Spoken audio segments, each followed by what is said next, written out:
Thank you for being here this morning as we continue to observe the birth of our nation, the 4th of July. What's really sad about the whole thing is that the Russians have made an assault on elections in other democracies, in Europe, for example, and what they're trying to do is undermine democratic governments. That's their goal, is to undermine democratic governments. So this is a big agenda for Vladimir Putin, the richest man in the world, by the way, on a government salary, so follow the money.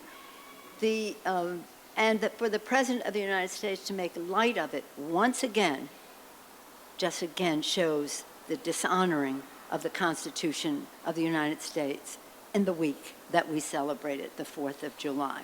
They are exercising the only political power they have. They are going out of their way, traveling to the polling station in their precinct to cast their vote. But it all comes back to elections, because elections have ramifications. And that's why they don't want to allocate the resources. That's why they want to ignore the foreign assault on our elections. That's why they want to suppress the vote. That's why they want to gerrymander the districts, because they want to be sure that just their people vote and not the general population. And that's why they're fighting the census. And that's another place where you'll probably see a contempt action on the part of the House of Representatives, on the Trump administration, to bury the census, who we are as a people. Who we are as a people. They want to suppress that and have it only be certain people counted, people who will vote with them. So again, the times have found us to save our democracy in every possible way. Speaker Pelosi and her office for asking me to come here today and speak to you all on the importance of voter representation in our nation's electorate. The Supreme Court did not rule in their favor because they said the administration did not give sufficient evidence as to why the census citizenship question should be there.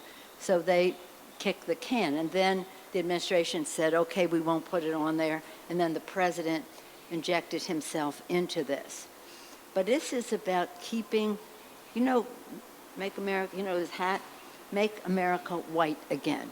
They want to make sure that certain people are counted. It's really disgraceful.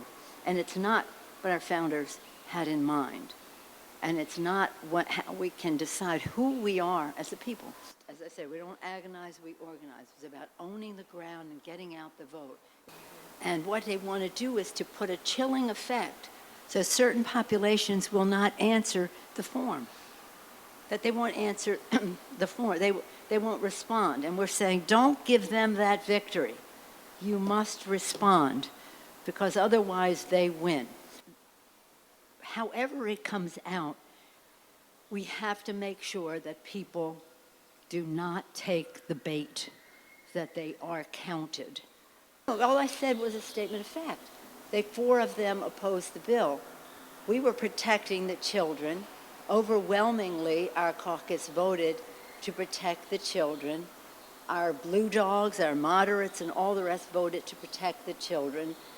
They did not, and they did not have a further following. So that was what I was saying. They have a following in the public, but I'm just talking about in the Congress. Thank you all. We've also passed the Social Media Disclose Act last year, a California version of the Honest Ad Act. Eric Swalwell is the future. In his 30s, even his late 20s, early 30s, he came to the Congress, still in his early 30s, part of the Democratic leadership in the Congress. He had a message of national security and gun safety that he wanted to convey to the country, and he did that. Not about how, well, it takes long for federal money to get to the states.